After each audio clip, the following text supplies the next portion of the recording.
Ka UDP bat ke HSPDP hendin kamit ka khat artarik no pra arja art paulai kilayathir na kabenta Kyrtong MP bansei hapo ka shatri ka Regional Democratic Alliance kila menjur banya trelang ha MP election tamba kimpat la banrai Kyrtong u chairman ka RDA u badairu u president ka UDP u ba Ahmed ba lingdo ulong ba kajinyalang kalayathir Henry kampat raya no banong Kyrtong bat kan sa syong biang kajinyalang hakini kisngi.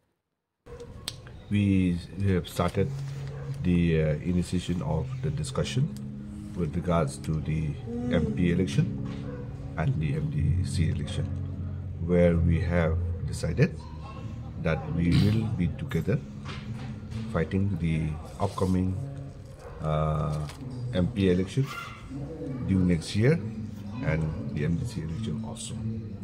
So that's all as far as the decision.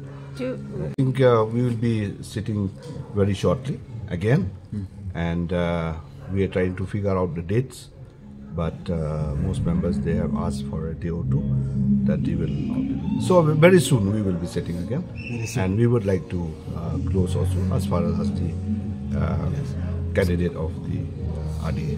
Have we finalized at least? No. That stage has not come. So we are still in the process of consultations and other things, and where we have discussed. And there's no ticket aspirants as far as RDA is concerned.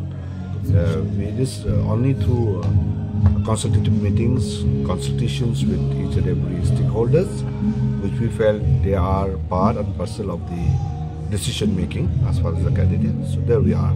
I said just now that we have never discussed about any particular name as far as the RDA is concerned. We will come out with a name at the right timing, and which we will be taken up in the next meeting.